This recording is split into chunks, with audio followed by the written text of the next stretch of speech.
कार्यक्रम के पुण्यार्चक हैं श्री वर्धमान श्वेतांबर स्थानकवासी जैन श्रावक संघ ट्रस्ट, उपाध्याय प्रवर प्रवीण ऋषि चातुर्मास समिति। दानान सेठम अभयपयानम। क्यों परमात्मा ने कहा कि सबसे बड़ा दान कोई है तो अभय दान है। जो अभय का दान देता है उसी को सारी दुनिया के वरदान मिलते हैं, जो अभय का दान देता नहीं उसको सारी दुनिया की बद्दुआएं मिलती है। भय का दान करने वाले को दुआ कहीं से नहीं मिलती है और अभय का दान देने वाले को बद्दुआ किसी की मिलती नहीं है, लगती नहीं है। और आज जिनकी जन्म जयंती लोग मना रहे हैं उन्होंने पूरा अभय का जीवन जिया।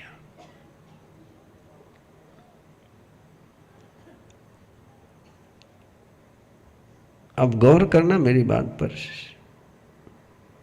मुझे गांधीवादियों ने बताया, सर्वोदय के आंदोलन करने वालों ने बताया, जो महात्मा गांधी को फॉलो करते हैं। और आप भी मैंने उसके बाद महात्मा गांधी का जीवन चित्र बार कहीं इसे पढ़ने का प्रयास किया। महात्मा गांधी हे राम बोलते थे, लेकिन राम के मंदिर में कभी नहीं गए हो। टटोल लेना आप। एक बार उनसे पूछा गया कि क्यों? बोले राम के हाथ में धनुष है, शस्त्र है। मैं अहिंसा की बात करता हूं। क्या अहिंसा पर निष्ठा उनकी। और अभी कल परसों तुम्हारी रात शुरू हो जाएगी। कल ही है क्या? कल से ही है। कल से तुम्हारी रात शुरू हो जाएगी। सब रात्रि के यात्री है, दिन का यात्री कोई मिलता ही नहीं है।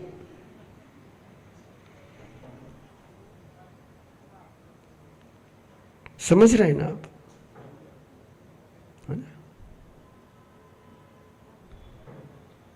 अहिंबिल के नौपद की बोली दिन की यात्री है।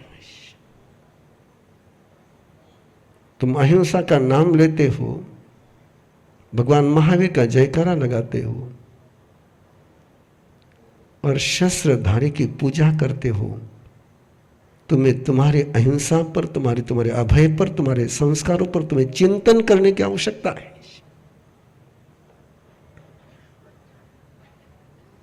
गहराई से चिंतन करने की आवश्यकता है।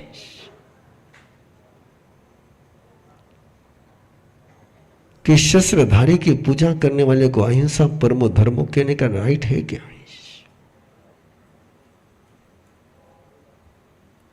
तुम धम्मो मंगल मुख्यतम अहिंसा संयम तो बोलते हो।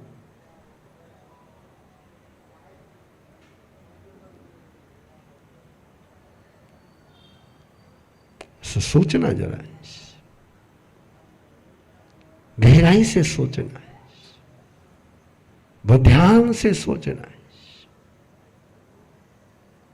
जिस अयंबिल की बात तुम्हें 9 दिन के लिए कहते हैं, बापू के आश्रम में 365 दिन अयंबिल चलता था।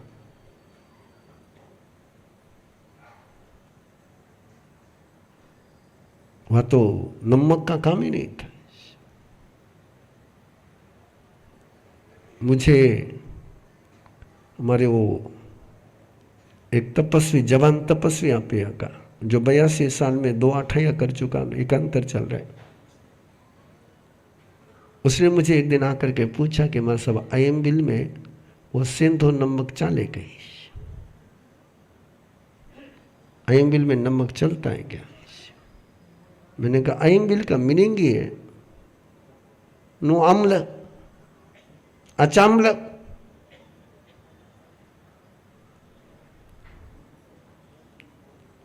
बोले फिर नमक? मैंने कहा नीवी में चल सकता है। तो बोले मां साहब थोड़ा व्याख्यान में कभी क्लियर कर देना ना कि नमक के साथ अयंबिल करना हो तो अयंबिल के पचकान मत लेना, नीवी के पचकान लेना। कि मूल पाठ ही अचंबलम है, नो आम्लम नो लवणम।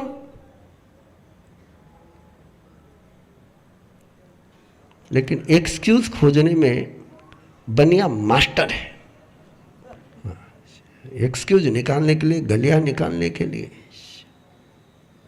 नहीं, वो घोड़ा नींबू और नमक चाले,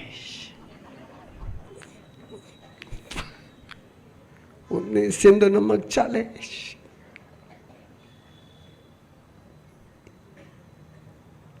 अरे आइंबिल स्वाद विजय की साधना है, पदार्थ विजय की साधना नहीं है।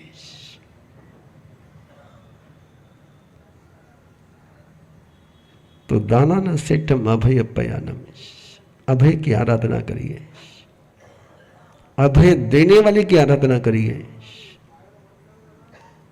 भय देने वाले की तुम आराधना करोगे तो एक न एक दिन तुम अर्जुन माली बनोगे, हत्यारा अर्जुन माली बनोगे। अंतगढ़ सूत्र अभी आपका हुआ है। अर्जुन माली ने कहीं जाकर के जिंदगी में शस्त्र हाथ में पकड़ा था क्या? शस्त्र से उसका कोई संबंध था क्या? माली है।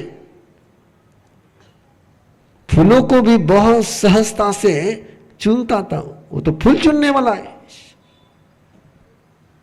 लेकिन फूल चुनने वाला भी पूजा शस्त्रधारी की करता है। तो जैसे परिस्थिति आ गई तो हाथ में शस्त्र आ गया। जिसकी तुम पूजा करते हो उसका कैरेक्टर के बीज तुम तुम्हारे अंदर बोते हो,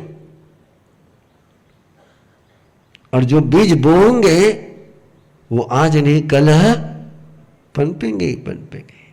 क्या अर्जुन माली ने कभी सपना देखा था, कभी प्लानिंग करी थी कि मैं हत्यारा बनूंगा? सपने में सोचा होगा उसने?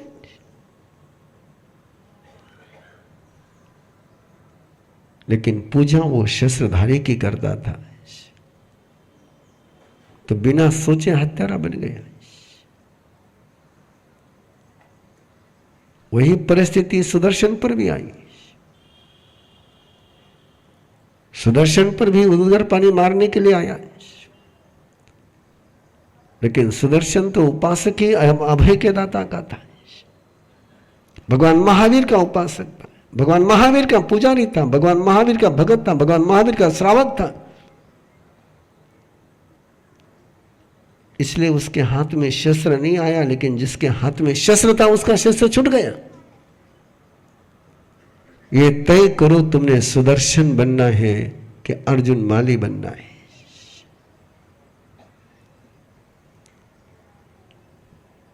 और यदि सुदर्शन बनना हो तो 9 तारीख से की आराधना में जुड़ो। अहिंबिल की होली 9 तारीख से शुरू हो रही है, और संभाजी नगर वालों को ये अपॉर्चुनिटी मिल रही है। जब 2 बार मिल रही है। एक बार आपको अपॉर्चुनिटी मिली थी 2013 में, और उस समय महावीर भवन में आप लोगों ने तीर्थेश्वर श्री महाराज साहब के सानिध्य में अहिंबिल की होली करी थी। अब फिर आपको अवसर है अहिंबिल की होली करने का। मैंने सुना है कि संभाजी नगर में वो लोग कंटिन्यू अहिंबिल की होली करते रहे जिन्होंने महाराज साहब के सानिध्य में करी। अभी उसके एकांतर भी चलते हैं, और एकांतर में भी वो पारने के दिन अहिंबिल करेगा, अहिंबिल का आहार करेगा।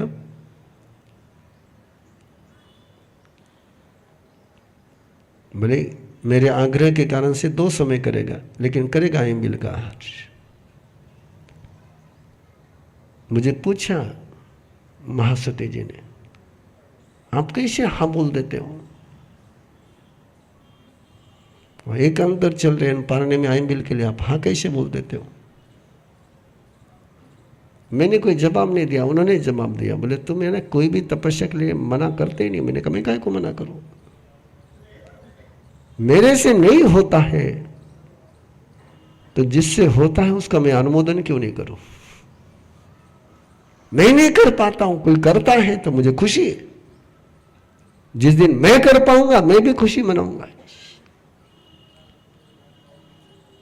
इसलिए मैं हाँ के देता हूं, आराम से कहता हूं,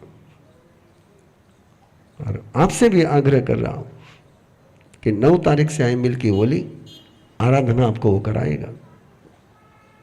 तो दानान सेठम अभय पयानम सच्चे सुवा अनवज्जम वयंती। प्रभु महावीर को देख करके सुधर्मा स्वामी को श्रेष्ठ अभय के वरदान की याद आती है और सत्य की अनुभूति होती है। और कैसा सत्य है? जेन पावस आगमो, जिसके कारण से पाप का आगमन होता है, वो सत्य बोलने के लिए भगवान महावीर ने मना कर दी। जेन पावस आगमो, जिसके कारण से पाप का आगमन स्वयं में हो जाए, दूसरे में हो जाए, वो सत्य बोलने के लिए मना करेगी। सत्य बोलने के लिए परमात्मा ने उसी सत्य को बोलने के लिए कहा जिसके कारण से तुम्हारे मन में भी उजाला आ जाए और सामने वाले के मन में भी उजाला आ जाए। जो किसी के अंदर का उजाला समाप्त कर दे, वो सत्य बोलने की परमिशन नहीं। सच्चे स्व अनवज्जम वयंती, जिसमें अंधियारा नहीं है, जिसमें पाप नहीं है, जिसमें निगेटिविटी नहीं है, जो हार्मफुल नहीं है, जो किसी को चोट नहीं करता है, ऐसा सत्य बोलने के लिए परमात्मा ने कहा है। सच्चे स्व अनवज्जम वयंती। क्या परमात्मा की बात कहो आपसे। वैश्विकालिक सूत्र में वाक्य शुद्धि का 7वां अध्याय, उसमें कहा जिसको कोई बीमारी हुई है उसको बीमार नहीं कहना। क्या बोला? बोलो एक बार। उसको बीमार नहीं कहना। वाह्यम रोगी थी नो बुया, बीमार को रोगी नहीं कहना। बड़ी गजब की बात हो गई। काने को काना नहीं कहना, चोरे को चोरी, चोर को चोर नहीं कहना। वहां तक तो बात समझ में आती थी मेरे, लेकिन बीमार को बीमार नहीं कहना, रोगी नहीं कहना। वाह्यम रोगी तीन बुया। तो क्या है? और सोचोगे तो आपको पता चलेगा। इसलिए भगवान महावीर को समझना जो है ना,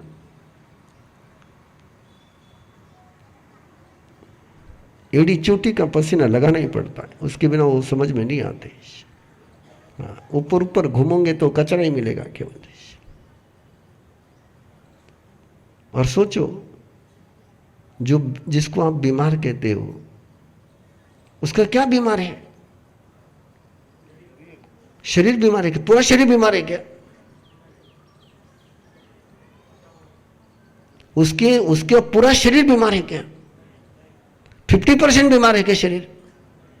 कितना बीमार है? माथा दुख रहा है, पूरे शरीर में माथे का वीर्य कितना है? हार्ट दुख रहा है, कितना एरिया है? किडनी का प्रॉब्लम है, कितना एरिया है?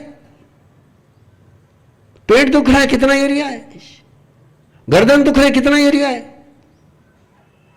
अरे इतना सा दुख रहा है और तुम उसके पूरे शरीर को बीमार कह रहे हो। ये सत्य है क्या? माथा दुख रही है, ओके ठीक है, पर जिसका माथा दुखता उसका पेट नहीं दुख रहा है ना। तुम्हारा मुझे पता नहीं।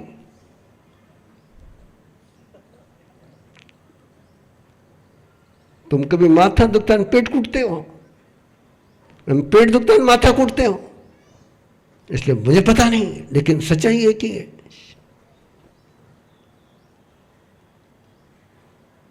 और जब इतनी सी बात को तुम इतना कह देते हो तो सामने वाला व्यक्ति तो पूरी बॉडी में बीमार चला गया।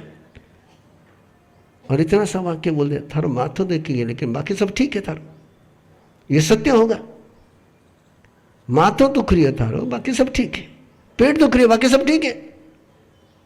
दांत दुख रही है, बाकी सब ठीक है।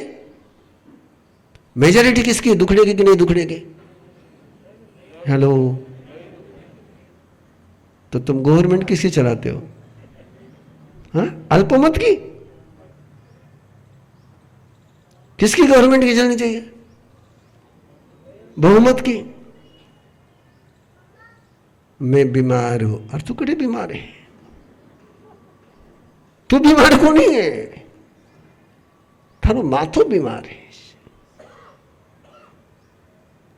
इतना सही भगवान महावीर का, कितनी छोटी सी बात है।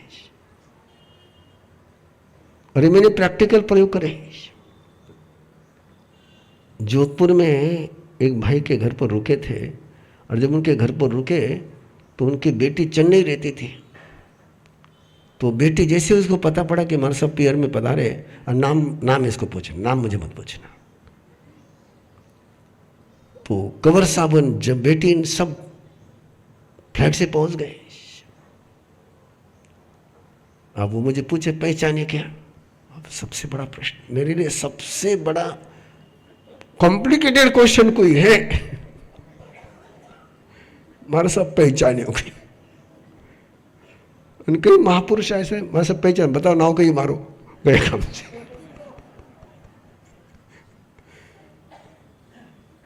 अब मैं अपना चुपचाप, तो फिर उन्होंने सारा कुछ बता दिया, और उन्होंने कहा कि हमारे सब ये बहुत बीमार रहते हैं।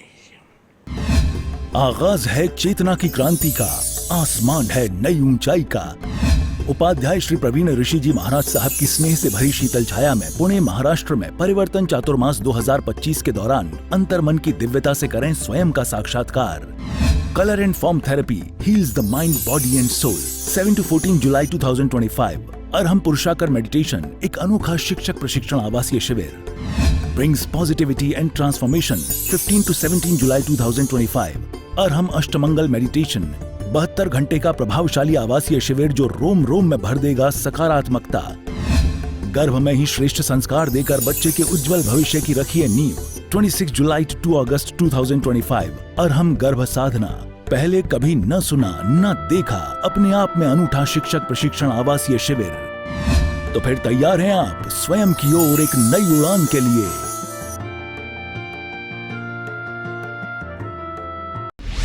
इस कार्यक्रम के पुण्यार्चक हैं श्री वर्धमान श्वेतांबर स्थानकवासी जैन श्रावक संघ ट्रस्ट, उपाध्याय प्रवर प्रवीण ऋषि चातुर्मास समिति, महावीर भवन, इंदौर।